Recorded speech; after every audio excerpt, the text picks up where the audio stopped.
Frères et sœurs, nous sommes rassemblés au nom du Père et du Fils et du Saint-Esprit. Béni sois-tu, Seigneur Dieu, toi qui nous rassembles ici pour faire ta volonté en écoutant la parole de Dieu. Béni sois-tu parce que tu nous nourris par cette parole. Béni sois-tu parce que tu nous donnes la vie et tu nous protèges contre tout mal. Accorde-nous ton Esprit Saint pour qu'il nous oriente, qu'il nous guide, qu'il nous inspire tout au long de cet enseignement, tout au long de ces échanges. Nous te le demandons par Jésus-Christ, ton Fils unique, notre Seigneur et notre Dieu, qui règne avec toi et le Saint-Esprit, maintenant et pour les siècles des siècles. Amen. Au nom du Père et du Fils et du Saint-Esprit. Veuillez vous asseoir. Bien-aimés du Seigneur, loué soit Jésus-Christ. Alors on se retrouve aujourd'hui pour notre traditionnel enseignement biblique mensuel pour continuer à nous abreuver dans la source de la vie qui est la parole de Dieu, qui est pour nous les chrétiens et chrétiennes un héritage. Et sans cet héritage, notre vie spirituelle s'atrophie. Au mois de janvier, nous avons partagé sur le livre l'Ecclésiaste. L'Ecclésiaste, qui est un livre qui nous présente les paroles de sagesse, les paroles d'un sage, un sage qu'on a appelé Qoheleth. C'est ce sage-là qui nous livre à travers son expérience personnelle, à travers ce qu'il a vécu, il nous livre un certain nombre d'enseignements. Et ce que nous pouvons retenir de ce livre de l'Ecclésiaste, c'est que Qoheleth est le représentant de l'Assemblée. Qoheleth est la personne qui prend la parole au nom de l'Assemblée, qui s'adresse aux personnes en public. Et nous avons dit que Ecclésiaste va donc se rapprocher de cette définition, assemblée, ecclésia, église, parce que l'église est l'assemblée des personnes réunies pour une cause commune. Alors, l'œuvre l'Ecclésiaste est destinée à toute personne qui a soif donc de cette sagesse. Et cette œuvre est attribuée à un juif, un sage juif qui a vécu entre le 3e et le 2e siècle avant Jésus-Christ. C'est ce sage juif qu'on ne connaît pas le nom, qui a donc vécu à cette époque et qui nous propose ces conseils de sage. Alors le thème qui est véhiculé dans le livre de l'Ecclésiaste, c'est le thème de la vanité, la fugacité des choses. C'est ce thème qu'on va retrouver, que ce soit au début, que ce soit à la fin, lorsque le rédacteur va nous dire « Vanité des vanités », disait Qoheleth, « vanité des vanités, tout est vanité ». Alors l'inconsistance, le caractère passager des choses, c'est ça qui nous est présenté ici dans ce texte. Il nous transmet donc, l'auteur nous transmet une sagesse qui n'est pas traditionnelle, une sagesse non traditionnelle, c'est parce que lui, il va sortir de la tradition, il va sortir de l'habitude pour nous présenter quelque chose de nouveau, d'étrange, en s'appuyant, comme je l'ai dit, sur son expérience, l'expérience quotidienne, l'expérience de la vie. Alors, le bonheur est fragile et les efforts pour l'obtenir sont presque inutiles. C'est ce que nous rappelle le livre de l'Ecclésiaste. Alors, à quoi ça sert de nous dépenser pour obtenir telle ou telle chose? À quoi ça sert? Mais les considérations des proverbes, les réflexions vont donc nous parler de la brièveté de la vie. Cela nous renvoie aussi directement à Dieu qui est l'Éternel. Si cette vie est courte, si tout ce que nous pouvons faire ici-bas a un caractère passager, alors nous devons nous connecter à Dieu, Dieu qui est l'Éternel, Dieu qui est l'infini. Nous devons nous connecter à lui en permanence pour vivre déjà ici-bas ce goût de l'éternité. Ce goût de l'éternité. Parce que nous sommes de passage, nous sommes des pèlerins et nous devons nous connecter à celui qui est l'infini. Alors, Kouélek, comme on l'avait dit, est un mot féminin. Féminin et qui nous renvoie toujours à celle qui rassemble. Si c'est le féminin qui nous rassemble, on peut donc se poser la question, qui est celle-là qui nous rassemble?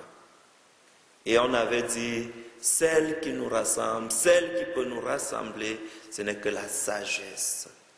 C'est le goût de s'abreuver dans le puits limpide de la sagesse. Et nous savons aussi, même dans notre vie, dans nos familles, la personne qui rassemble, la rassembleuse, c'est le féminin, c'est la femme, c'est la mère, c'est elle qui rassemble ses enfants. Alors ce livre nous rappelle donc que nous sommes rassemblés parce que c'est la sagesse qui nous convoque. Tout le séjour sur terre est provisoire parce que l'homme est en pèlerinage. Nous sommes de passage. Alors il faut vivre selon la volonté de Dieu. Si on vit selon la volonté de Dieu, on va donc goûter au bonheur. C'est ça l'enseignement qu'on peut retenir de ce livre. Alors la pensée fondamentale du livre, l'homme doit se contenter de ce que Dieu met à sa disposition et faire un bon usage. Alors si nous sommes de passage, si nous sommes en processus, si nous sommes en évolution, nous devons nous contenter de ce que Dieu nous offre, de ce que Dieu nous propose, de ce que Dieu met à notre disposition et en faire un bon usage. C'est très important parce que le Seigneur va nous poser la question, qu'as-tu fait de ce que je t'ai donné? Qu'as-tu fait de ton talent? Nous nous rappelons de la parabole des talents. Qu'est-ce que nous avons fait de notre talent? Alors faire un bon usage. Dieu n'a pas condamné l'homme à l'impossibilité d'être heureux. Au contraire, Dieu nous a créés pour le bonheur. Et ce bonheur ne peut trouver son accomplissement qu'en Dieu seul. Parce que nous revenons de Dieu. Nous venons de Dieu et nous retournons à Dieu.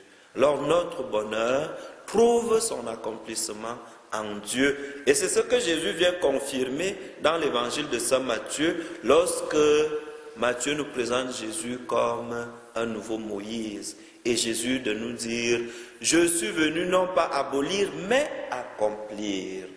Alors Jésus nous interpelle en nous disant, si je suis venu accomplir, vous qui êtes à ma suite, vous ne pouvez trouver d'accomplissement qu'en moi. Alors nous ne pouvons trouver d'accomplissement qu'en Jésus seul. Alors, voilà un peu résumé ce que nous pouvons garder de ce livre de l'Ecclésiaste. Et aujourd'hui, nous allons passer à un autre livre, le Cantique des Cantiques. Est-ce qu'il y aurait des questions concernant le livre de l'Ecclésiaste? C'est beau? Bien résumé? D'accord. Alors nous allons aujourd'hui parler du livre de le Cantique des Cantiques. C'est un texte vraiment fascinant et qui suscite en nous certaines passions. Parce que le Cantique des Cantiques est un livre étrange qui sort un peu de l'ordinaire dans la série des livres de la Bible. Le Cantique des Cantiques fait partie du groupe des livres qu'on appelle des livres sapientieux. Ça veut dire que dans le Cantique des Cantiques, il y a une sagesse qui est aussi véhiculée. Il y a une certaine sagesse qui est véhiculée. C'est pour cela que ce livre est classé dans ce groupe. Alors, le Cantique des Cantiques est un recueil de chants, le chant qu'on peut qualifier nuptieux. Un recueil de chants d'amour, un recueil de poèmes qui ne parlent que d'amour. Et qui met en scène, ce recueil met en scène deux personnes, le bien-aimé et la bien-aimée, qui de temps en temps se cherchent, se retrouvent, se séparent encore et se mettent encore à se chercher.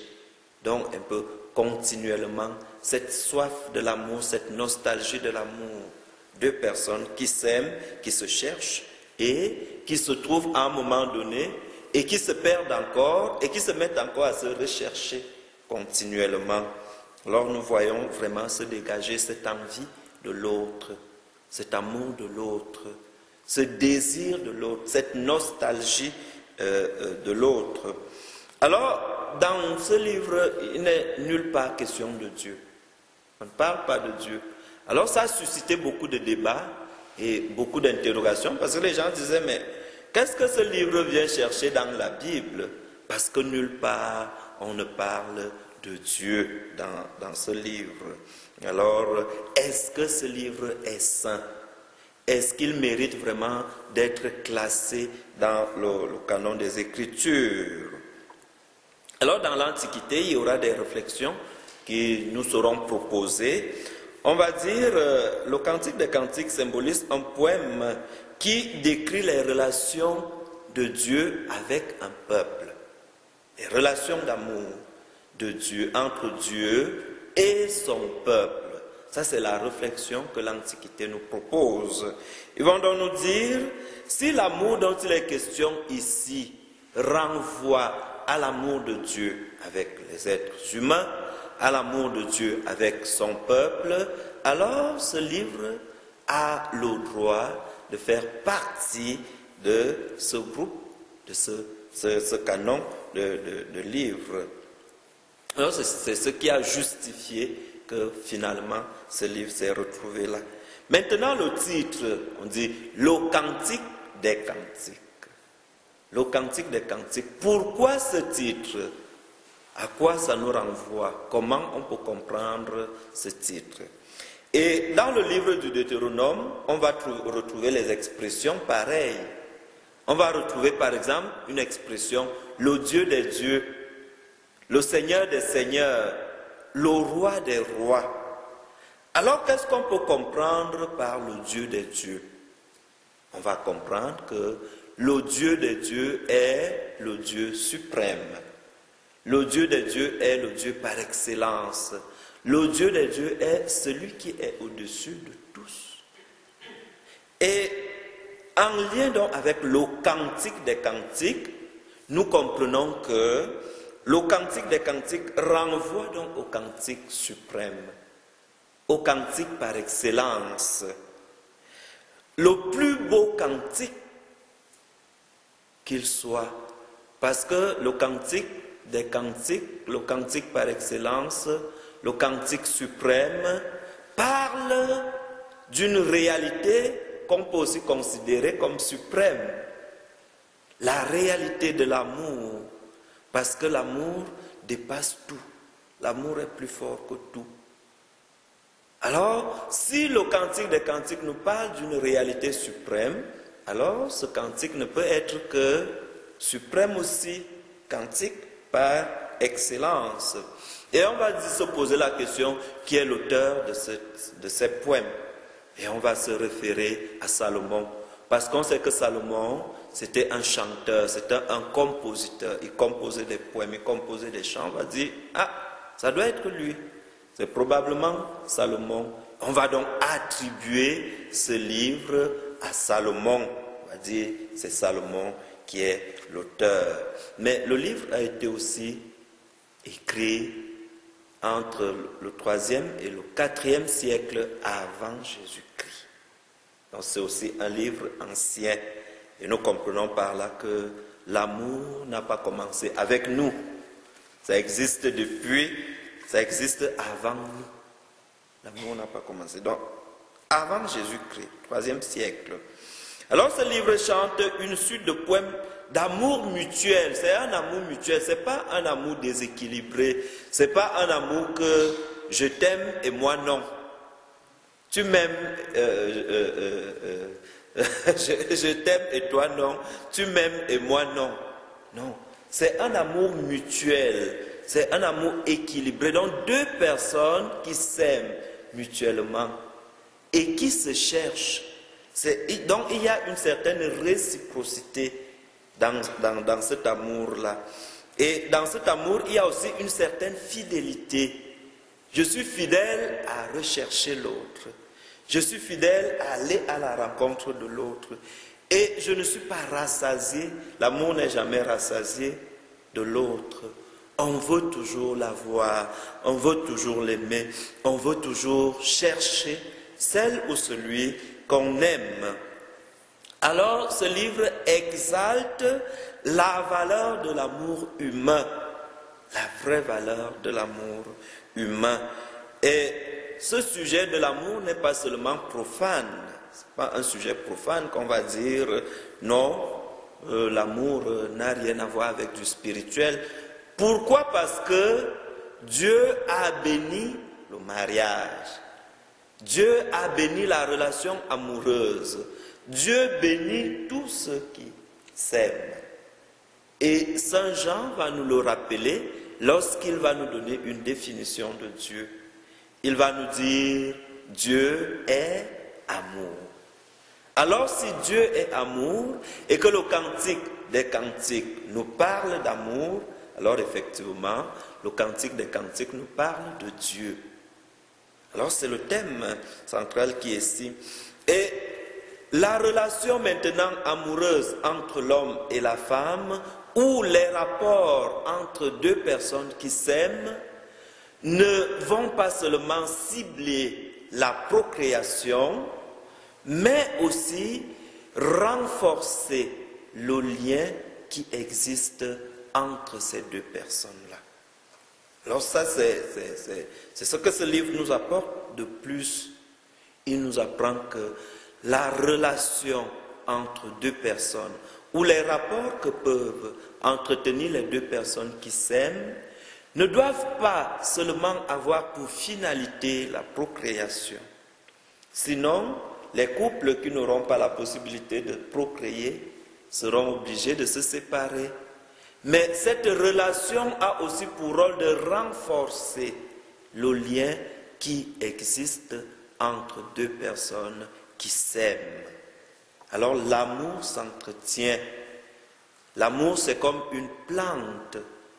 Lorsqu'on met une plante dans notre jardin, pour que cette plante-là pousse, grandisse et porte du fruit, qu'est-ce qu'on fait? Oui, on l'arrose. Alors c'est ça l'amour. L'amour s'arrose. L'amour s'entretient pour que l'amour grandisse. Si on laisse notre amour dans la sécheresse, sans l'arroser, alors la plante va se faner et mourir. Alors l'amour s'entretient, ça s'arrose. On enlève les mauvaises herbes, on enlève les feuilles qui fanent, on met de l'eau continuellement et on est heureux de voir notre plante pousser, grandir et porter du fruit. Alors si vous êtes amoureux ou amoureuse, apprenez à entretenir votre amour pour qu'il grandisse, s'affermisse, porte du fruit. On a donc eu beaucoup d'interprétations autour de ce livre. Il y a beaucoup de chercheurs, plusieurs personnes, les exégètes, qui nous proposent quelques interprétations. Alors les chercheurs nous proposent ceci. Le cantique des cantiques représente les noces du Christ avec son Église. Voilà une interprétation qui nous est donnée. Le cantique des cantiques représente ou renvoie aux noces entre le Christ et son Église. Et rappelez-vous dans la lettre de Saint Paul apôtre aux Éphésiens, qu'est-ce que Saint Paul nous dit au chapitre 5, verset 25?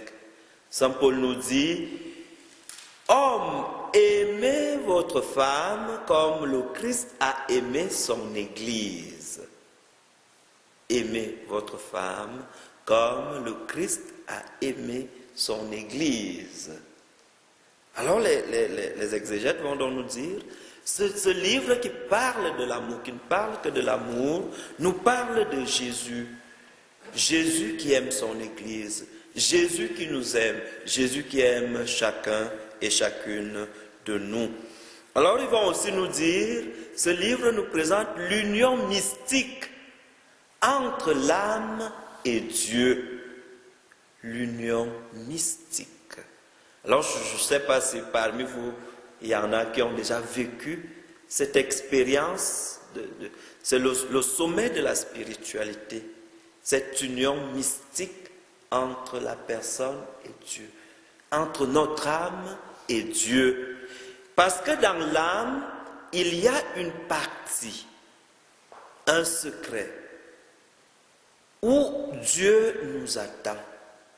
Dans notre âme, il y a une partie dans l'âme où Dieu nous attend, où Dieu est présent.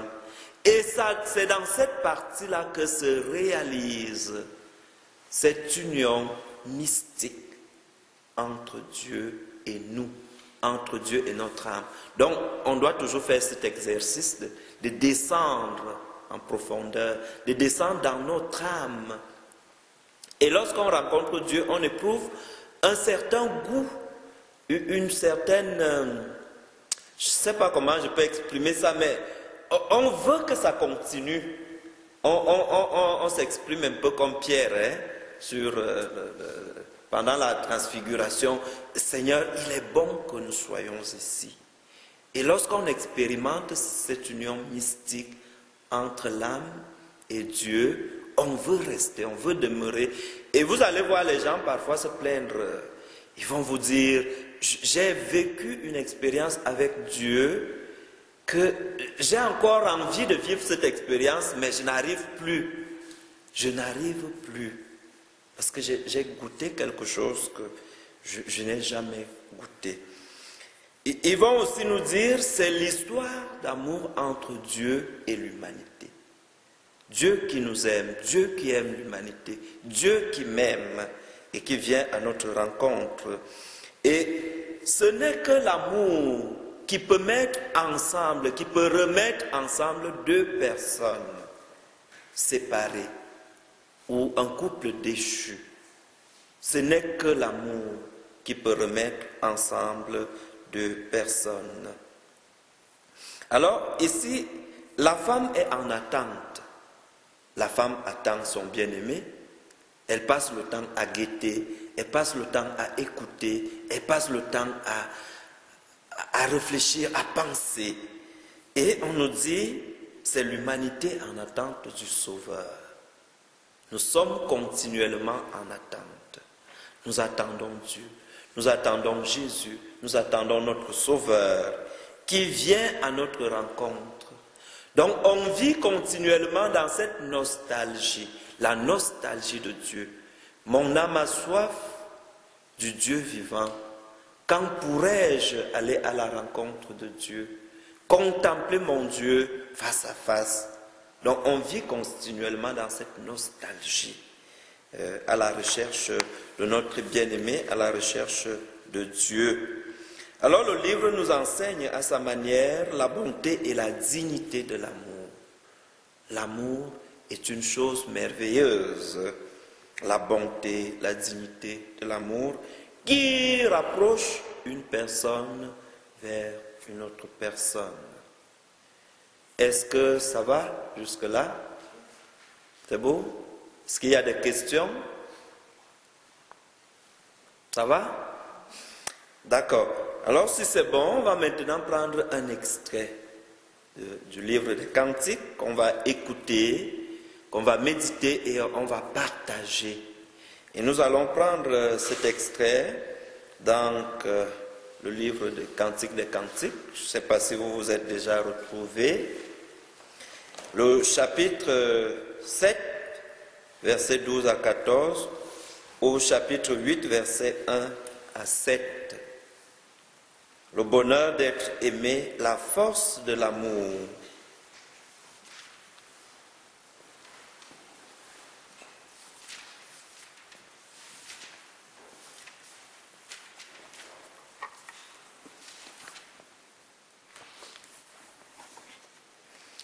Alors on va écouter cet extrait, le bonheur d'être aimé, la force de l'amour. Viens, mon bien-aimé, allons au champ. Nous passerons la nuit dans les villages. Dès le matin, nous irons au vignoble. Nous verrons si la vigne bourgeonne, si les pampres fleurissent, si les grenadiers sont en fleurs. Alors je te ferai le don de mes amours. Les mandragores exhalent leur parfum. À nos portes sont tous les meilleurs fruits. Les nouveaux comme les anciens, je les ai réservés pour toi, mon bien-aimé. Ah, que ne mets-tu un frère allaité au sein de ma mère? Te rencontrant dehors, je pourrais t'embrasser sans que les gens me méprisent. Je te conduirai, je t'introduirai dans la maison de ma mère, tu m'enseignerais et je te ferai boire un vin parfumé, ma liqueur de grenade. Son bras gauche est sous ma tête et sa droite m'étreint. Je vous en conjure, filles de Jérusalem, n'éveillez pas, ne réveillez pas mon amour avant l'heure de son bon plaisir. Qui est celle-ci qui monte du désert appuyée sur son bien-aimé? Sous le pommier, je t'ai réveillé, là même où ta mère te conçut, là où conçut celle qui t'a enfanté. Pose-moi comme un sceau sur ton cœur, comme un sceau sur ton bras, car l'amour est fort comme la mort, la passion inflexible comme le shéol. Ses traits sont des traits de feu, une flamme de Yahvé. Les grandes eaux ne pourront éteindre l'amour, ni les fleuves le submerger. Qui offrirait toutes les richesses de sa maison pour acheter l'amour, ne recueillerait que mépris. Qui offrirait toutes les richesses de sa maison pour acheter l'amour, ne recueillerait que mépris. Alors voilà un extrait du livre Cantique des Cantiques,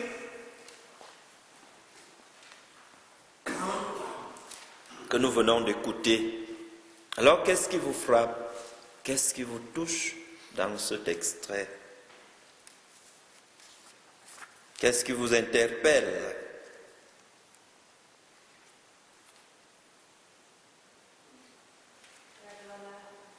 La grenade. Hey, ça vous rappelle quoi?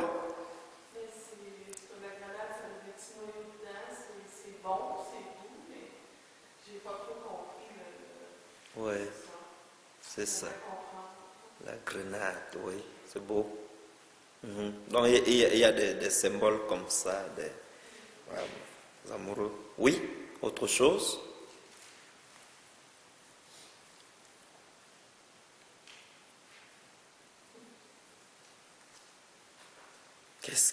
Qu'est-ce qui vous touche tout de suite en écoutant ce texte? Qu'est-ce qui vous frappe?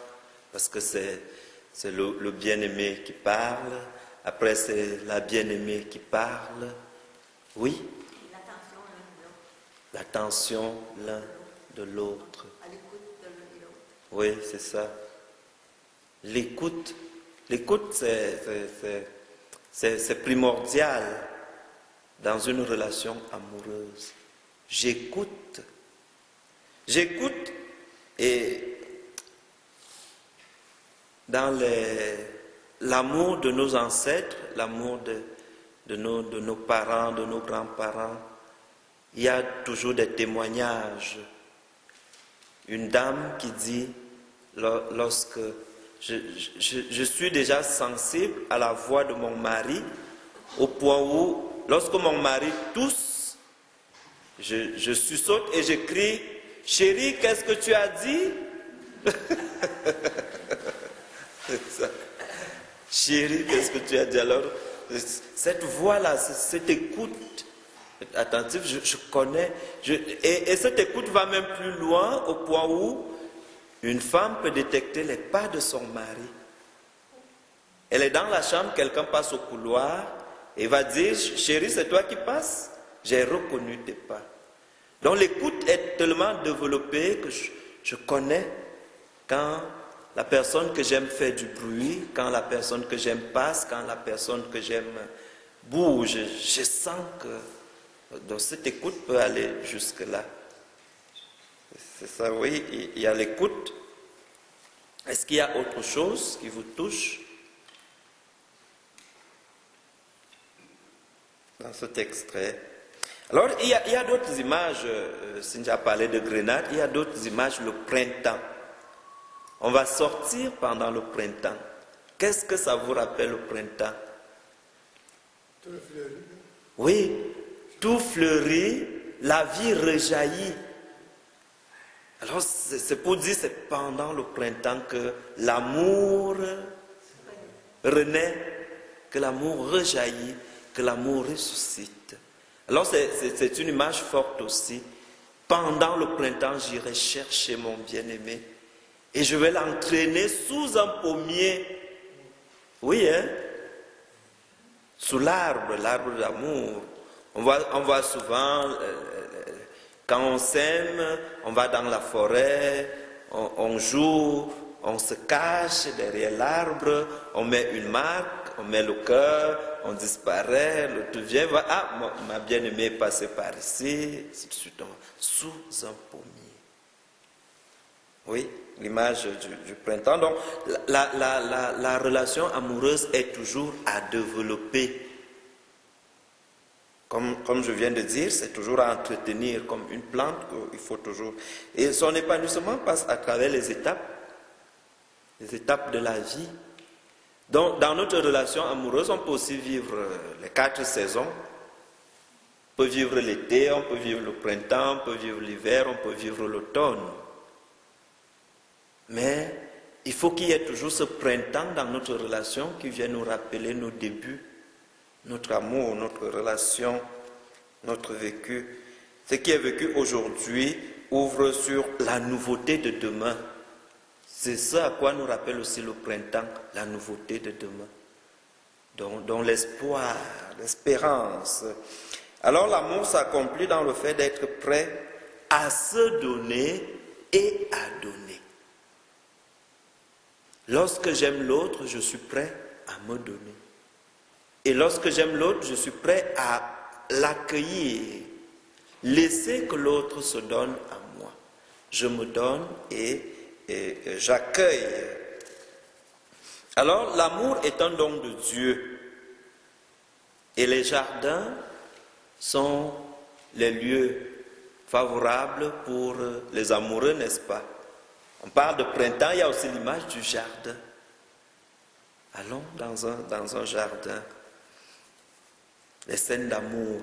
Et il y a une autre image, le seau, le cachet. Le cachet, lorsqu'on parle du seau, c'est le cachet. Est-ce que vous connaissez le tampon sec? Lorsqu'on met un tampon sec sur un papier ou sur un document, est-ce que c'est facile de l'enlever? Alors qu'est-ce que la bien-aimée dit? à son bien-aimé, mets-moi dans ton cœur comme un cachet. Vous connaissez mieux le tatouage. C'est ça. On va dire, ton bien-aimé ou ta bien-aimée va te dire, grave-moi sur ton cœur comme un tatouage. C'est fort, c'est une image forte qui nous rappelle que l'amour est éternel. Lorsque tu es présent dans mon cœur comme ce tampon sec, comme ce tatouage, tu es le sceau, oui, qui est marqué sur mon cœur. Alors c'est ce poème que nous venons d'écouter, on peut dire, est même le couronnement de cet extrait, le couronnement de ce texte, de ce livre, parce qu'on parle d'une marque indélébile. Alors, la bien-aimée va vouloir que son bien-aimé soit son frère, va l'appeler mon frère. J'aimerais que tu recueilles le lait de ma mère. Alors, qu'est-ce que ça nous rappelle? Ça nous rappelle que lorsqu'on tombe amoureux ou amoureuse, la personne qu'on aime devient un membre de notre famille. Il n'est plus un étranger, c'est un des nôtres. C'est l'union entre deux familles. À travers deux personnes, ça devient l'union entre deux familles. Alors, mon mari n'est plus un étranger dans ma famille. Ma femme n'est plus une étrangère dans ma famille. Parce que notre amour, l'amour fait en sorte que nous devenions membres d'une même famille. Nous sommes déjà membres d'une même famille. Alors, rien ne pourra séparer deux personnes qui s'aiment réellement. Rien. Et lorsqu'on a aimé pour de bon. On aime à vie. Alors si on vous pose la question, pourquoi tu m'aimes? Qu'est-ce que vous allez dire? Tu vois? Il n'y a pas du pourquoi. Il n'y a pas de pourquoi parce que si votre mari, votre femme vous pose la question, pourquoi tu m'aimes? Et si tu réussis à répondre à cette question, oui, c'est ça, pour l'argent. Alors, si tu réussis à donner une raison, une réponse, ça veut dire que cet amour ne peut pas durer. Parce que si c'est pour l'argent, et si le coronavirus nous plonge dans une crise financière et qu'il n'y a plus d'argent, alors l'amour va aussi fuir, n'est-ce pas?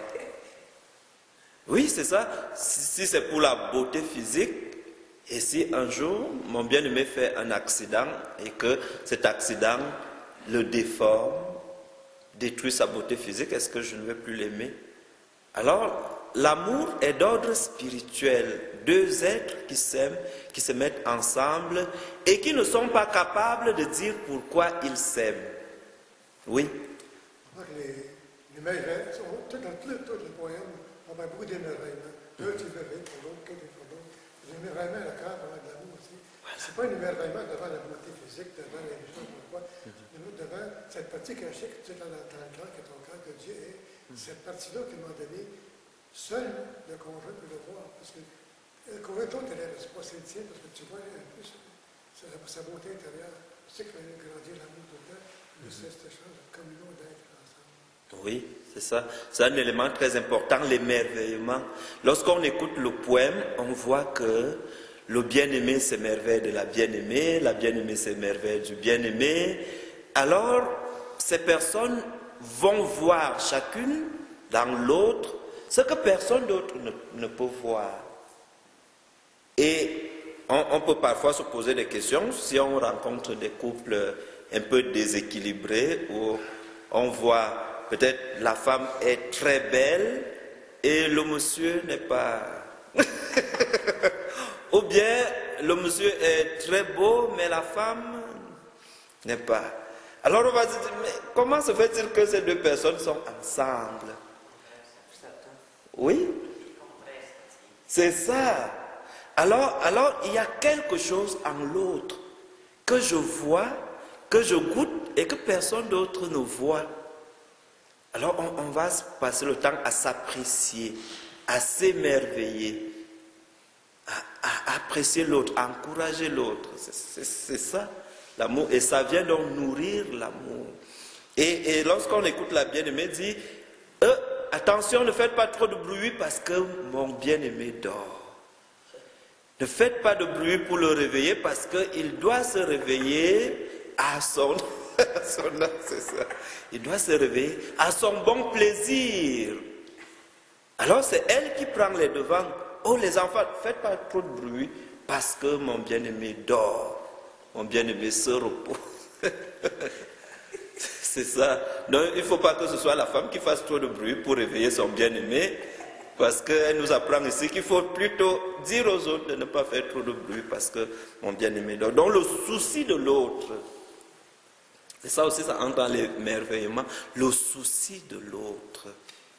Et je vous avais déjà raconté cette histoire du grand savant Einstein, quand on posait la question à sa femme, est-ce que tu comprends ce que ton mari développe comme théorie? Est-ce que tu comprends tout ce qu'il raconte? Est-ce que tu comprends même cette science? Alors elle disait, je ne comprends absolument rien de ce qu'il dit. Je ne comprends rien de ce qu'il enseigne, je ne comprends rien de ses connaissances, mais lui, je le comprends. C'est ça l'amour. Je le comprends. Alors, lorsqu'on aime quelqu'un, on comprend la personne. Je comprends. Ma femme, je comprends. Je le comprends. Alors, rien ne pourra séparer.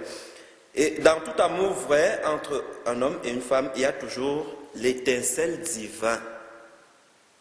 Il y a cette étincelle divine parce que Dieu est amour et c'est Dieu qui nous rassemble. C'est lui qui nous permet de nous aimer, de nous rapprocher les uns les autres. Alors on va prendre une pause musicale. À la page 205. Page 205, numéro 2, 5 et 7. Louange à toi. Louange à toi. Louange et gloire à toi, Seigneur. Louange à toi. Louange à toi. Louange et gloire à toi, Seigneur. Tu nous donnes ton bien-aimé. tu nous donnes ton bien-aimé, tu nous donnes ton bien-aimé, car il est son Amour. Louange à toi. Louange à toi. Louange et gloire à toi, Seigneur. Louange à toi. Louange à toi. Louange et gloire à toi, Seigneur. Tu nous donnes la paix du cœur. Tu nous donnes la paix du cœur. Tu nous donnes la paix du cœur, car l'éternel est son amour. Louange à toi. Louange à toi. Louange et gloire à toi, Seigneur. Louange à toi, louange à toi, louange et gloire à toi, Seigneur. Merci, veuillez vous asseoir. Alors nous continuons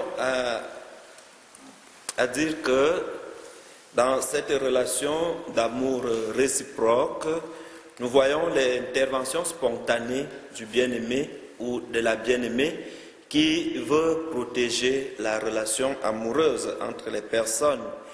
Et en lisant tout le livre des Cantiques, nous remarquons effectivement qu'il y a des interventions des personnes qui se mêlent de ceux qui ne les regardent pas. C'est ça. Il y a des personnes, il y a des voix des personnes qui se mêlent de ceux qui ne les regardent pas. Alors, que ce soit la bien-aimée, que ce soit le bien-aimé, vont dire, mêlez-vous de vos affaires. Parce qu'on aura par exemple les voix des bergers qui vont revenir dans le texte. On aura les voix des membres de la famille de la femme ou de la famille du mari. On aura ces voix-là. Et on se rend compte que non, le couple dit « mêlez-vous de vos affaires ». Et je pense que c'est ce que nous devons aussi faire dans notre relation amoureuse. Parce qu'il y a toujours des gens qui viennent raconter des histoires, raconter des choses. Il y a quelqu'un qui viendra vous dire « ton mari, je l'ai vu avec une autre femme ». Alors posez-lui la question, est-ce que j'étais chargé d'être gardien de mon mari? Est-ce que j'étais envoyé surveiller ou contrôler mon mari? Mêle-toi de tes affaires, ça ne te regarde pas.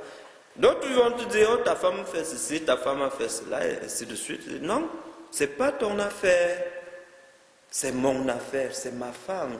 Alors je pense que dans la vie de famille, dans la vie de couple, nous devons avoir cette force, cette audace, parfois de dire à certains membres de famille, parce qu'on voit souvent dans des couples, la belle-mère qui s'oppose, les belles-sœurs qui viennent saboter la belle-fille, ainsi de suite, mais il faut leur dire, mêlez-vous de vos affaires. C'est mon amour, c'est mon homme, c'est ma femme, je l'ai choisi. Elle est à moi, il est à moi, et fait ma joie. Oui. Alors, parlez de vos couples, arrêtez de vous mêler de vos affaires. Alors, il y a ces voix-là qui arrivent et parfois qui peuvent soit déstabiliser la famille, soit déstabiliser le couple. On peut être à l'écoute, on peut prendre des conseils des uns et des autres, mais il ne faut pas que quelqu'un vienne s'introduire dans votre couple. La seule personne qu'on doit introduire dans le couple, c'est Dieu. C'est Dieu seul qu'on doit introduire dans notre couple. Alors nous pouvons dire que le livre des Cantiques, qui ne parle pas explicitement de Dieu, ne parle de Dieu nulle part, mais qui utilise un langage d'un amour passionné, nous renvoie à Dieu qui est amour, qui bénit le mariage et qui nous donne par amour son Fils, Jésus-Christ, pour notre propre salut. Si quelqu'un ne vous aime pas, ne peut pas se sacrifier pour vous. Si quelqu'un ne vous aime pas, ne peut pas mourir pour vous. Si quelqu'un ne vous aime pas, ne peut pas prendre les devants pour vous, ne peut pas vous défendre.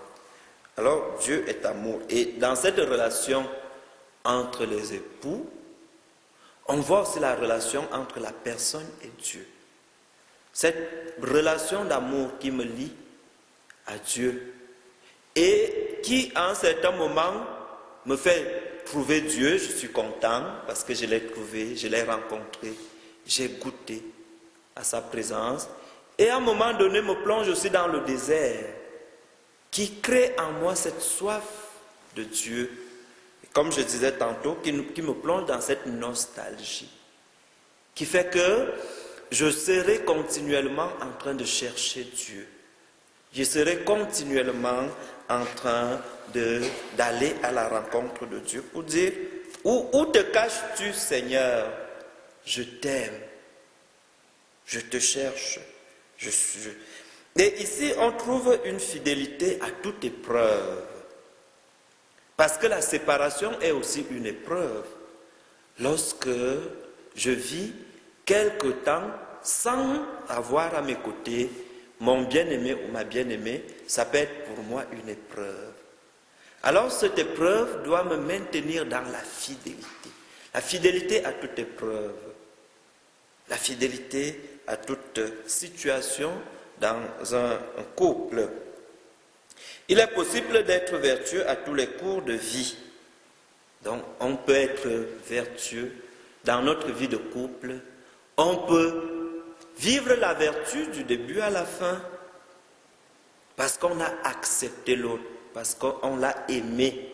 C'est pour cela que je ne dis pas de vous supporter, parce qu'on supporte une charge. Et on ne peut pas éternellement supporter une charge. Un moment viendra où on va dire, je ne peux plus supporter. Alors je dépose la charge. Mais on doit s'accepter, c'est-à-dire j'accepte l'autre tel quel, avec ses défauts, avec ses qualités, avec ses faiblesses, avec ses forces. Alors, selon les maîtres juifs, ce livre est une meilleure interprétation de l'événement pascal. L'événement pascal, la Pâque juive, nous rappelle Dieu qui va à la recherche de son peuple en Égypte, qui va sortir son peuple de l'esclavage pour le conduire à la terre promise. Alors c'est le bien-aimé qui va à la recherche de sa bien-aimée pour la libérer de tout ce qui peut la retenir captive. Alors Dieu vient aussi à notre recherche. Notre bien-aimé vient à notre recherche pour nous libérer, pour nous redonner notre joie de vivre. Et ce temps de carême est effectivement un temps favorable qui nous rappelle cette démarche de Dieu. Ce Dieu qui vient à la rencontre de la personne, qui vient à la recherche de la personne par amour. Dieu qui vient nous rencontrer par amour, pour nous libérer. Et c'est cet amour qui fait en sorte que le sang de Jésus se verse. Ce sang qui représente aussi l'amour.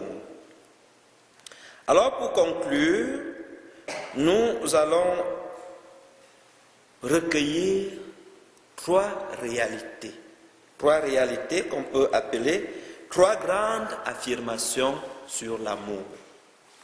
Trois grandes affirmations sur l'amour qui ressortent dans ce livre. Première affirmation, l'amour est fort comme la mort. L'amour est fort comme la mort, c'est-à-dire l'amour est irrésistible. Face à l'amour, on ne peut pas résister. Il nous est difficile de résister face à quelqu'un qu'on aime. L'amour nous emporte, l'amour nous emballe, l'amour nous entraîne. L'amour est donc irrésistible. Alors c'est ce que cette affirmation veut nous rappeler. L'amour est fort comme la mort. Deuxième affirmation, l'amour est ardent et éternel. L'amour est ardent. C'est une flamme d'amour, qui brûle, qui consume sans brûler. L'amour ardent et éternel. L'amour est éternel parce que lorsqu'on aime, on aime pour toujours. Si quelqu'un vous dit « je ne t'aime plus », ça veut dire que cette personne ne vous a jamais aimé. Mais si tu aimes quelqu'un, même si vous vous séparez, tu continues à aimer la personne. Il y a toujours dans l'amour est éternel. L'amour n'a pas de prix et l'amour ne s'achète pas. Si quelqu'un veut acheter votre amour, cette personne va paraître ridicule. L'amour s'entretient, mais l'amour ne s'achète pas. Alors, on ne devrait pas commencer à aimer en voulant acheter l'autre. Mais il faut qu'on laisse à l'autre de nous aimer de nous aimer gratuitement. Voilà, c'est ça, c'est ce que je cherchais. Il faut laisser à l'autre, il faut donner la possibilité à l'autre de nous aimer gratuitement. Le reste, les cadeaux, les invitations, tout ça, ça vient après pour entretenir l'amour, pour entretenir la plante, pour entretenir ce qu'on a déjà semé. Mais on ne peut pas acheter l'amour parce que l'amour n'a pas de prix. L'amour n'a pas de prix. Question? Je me remarque que l'amour, c'est Dieu. Quand on aime, c'est Dieu qui aime à travers nous le conjoint. Quand on réalise que c'est Dieu qui aime en nous, le prochain, et qu'on dit ton époux, ton conjoint t'aime, c'est l'amour de Dieu qui t'aime, mais cet amour peut être purifié toujours, peut être toujours plus beau. Puis même au cœur de la relation de couple, je veux dire, la tête aime se manifester autant que l'inverse. C'est vraiment là, un amour sanctifié qui est soumis. Oui, c'est ça. L'amour de Dieu est toujours présent. Comme on a dit, il y a toujours l'étincelle divine dans l'amour entre deux personnes. Et effectivement, cet amour peut être purifié. Il faut d'abord prendre conscience que Dieu est présent dans l'autre. Et si Dieu est présent dans l'autre, Dieu m'aime à travers l'autre. Parce que Dieu est amour. Et je vais aimer Dieu en aimant l'autre. Je ne sais pas si ça se comprend. Alors Dieu est présent en chacun, chacune de nous. Et je vais aimer Dieu en aimant l'autre. Et l'autre qui m'aime, c'est l'amour de Dieu qui m'aime. C'est Dieu qui m'aime à travers l'autre. Et je vais aimer l'autre en aimant Dieu. Alors c'est ça. Et cet amour se purifie parce que il ne va pas rester superficiel. Il ne va pas rester sur ce qu'on voit. Mais il va trouver son expression, sa présence dans une substance, dans ce qu'on ne voit pas, dans ce qui ne paraît pas. La gratuité joue à ce moment-là. Oui, ça devient la gratuité. Parce que je ne vais plus aimer l'autre pour ce que l'autre a, pour ce que l'autre me donne, pour ce que l'autre me fait, mais je veux l'aimer gratuitement. C'est beau? Autre chose, autre question? On? Bien sûr. Bien sûr. Même après la mort, on continue de l'aimer. Oui, parce qu'on va se rappeler de tout ce qu'on a vécu, de tout ce qu'on a partagé ensemble. Et même après la mort, on continue de l'aimer. Alors c'est pour cela qu'on a dit, l'amour est fort comme la mort. Donc l'amour est fort, ça continue, ça ne finit pas. On continue de l'aimer, continue de prier pour la personne qu'on a aimée. C'est beau? Oui? Je vais juste dire, ça fait plusieurs années que ça, j'avais été à une retraite qui parlait justement du Père éternel avec le Père Racine Major. Et à ce moment-là, il nous avait expliqué que quand Dieu le Père souffle sur notre âme, quelque sorte, à ce moment-là, on aurait vu, quand on a vu le visage de Dieu, une fraction de seconde. Puis quand il a dit cette phrase-là, moi à ce moment-là, j'ai senti, je ne pouvais pas croire que j'avais vu le visage de Dieu et que je m'en souvenais pas. Et ça m'a rentré dans le cœur, comme s'il m'avait à ce moment-là déposé ce germe d'amour. Il me l'a vraiment déposé et j'avais qu'un seul désir, c'est lui. Je ne peux pas l'expliquer, ça se fait. Et cet amour-là, il m'a vraiment déposé en moi. Ouais. J'entends sa parole, la parole, je vibre à la parole. Je n'arrive pas tout le temps à comprendre, mais cet amour-là qui est devant moi, je ne peux pas l'expliquer. Imprimé, c'est pour cela qu'on a parlé du cachet. On a dit que le cachet, le sceau, c'est une image très forte. Alors cet amour déposé, c'est comme le cachet de Dieu. Dieu qui vient s'imprimer, ce tatouage dans le cœur. Dieu qui est imprimé. Son visage qui est imprimé là, qui peut nous échapper. Mais il est là. Mon seul désir est de le revoir. C'est ça. La nostalgie de Dieu. Oui. La nostalgie de Dieu, la soif de Dieu, c'est ça en amour. Le seul désir, c'est de voir son bien-aimé. Ouais. Ouais. C'est ça. C'est beau? Les grandes eaux ne pourraient éteindre l'amour. Je me dis que si l'amour est vrai, il devrait être capable de traverser les épreuves et les adversités. Et même, je dirais, une période de ténèbres, parce qu'il y a des couples parfois, sans que ce soit de leur faute, vont vivre un temps où on n'arrive plus à se rejoindre. Moi, j'ai connu un couple comme ça, mais Dieu est venu à leur aide et puis c'est revenu. Ça peut arriver dans le domaine spirituel. Hein? On appelle ça la nuit des sens, la nuit de l'esprit. On a l'impression que Dieu est plus là. Mais si l'amour est vrai, on continue à travers les ténèbres, à travers l'adversité d'aimer. Oui, c'est ça. Ça devrait être. Oui, c'est très vrai de toutes les façons. Il faut toujours dire dans le couple, on va la voir. On va la voir, c'est ça. Lorsqu'on traverse les épreuves ne peuvent pas ébranler, et c'est ça la force des eaux. Ces eaux-là qui ne peuvent pas effacer l'amour. Alors c'est pour cela que le bien-aimé va dire, je vais graver ton nom sur une pierre, pas sur le sable.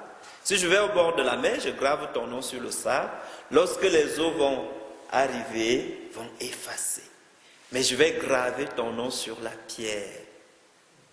Et rien, même pas les eaux, ne pourront l'effacer.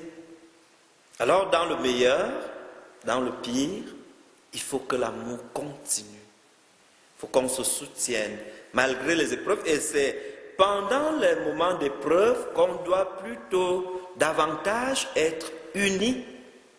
Unis et dire, on va la voir. On l'aura. Oui, c'est ça, il faut se dire, on l'aura. On l'aura. Donc, il ne faut pas que les épreuves viennent nous ébranler, et effectivement, comme vous faites un lien avec la vie spirituelle, c'est ça. Il y a des moments où on est éprouvé, où on a l'impression qu'on ne sent plus Dieu, on ne touche plus Dieu, on est dans le désert, on vit une certaine nuit, on vit un certain abandon. Et peut-être en ce moment-là, Dieu nous porte sur ses épaules. Oui, c'est ça. Et il y a une certaine purification qui se fait en ce moment-là. Et puis, lorsqu'on est rendu au désert, ça veut dire que la terre promise n'est pas loin. On s'approche, on avance. Et c'est cet amour divin qui doit donc nous maintenir dans l'espérance. L'espérance de voir un jour mon bien-aimé. L'espérance que Dieu m'aime toujours. Dieu ne m'a pas aimé hier seulement. Dieu ne m'aime pas aujourd'hui seulement. Mais Dieu m'aime toujours. Il m'aime à chaque instant, à chaque moment. C'est beau? Alors merci pour votre écoute, pour votre présence, pour ce partage. Et je pense que ce livre, le Cantique des Cantiques, va nous aider à grandir dans l'amour entre nous et dans notre amour aussi avec Dieu. Loué soit Jésus-Christ à jamais.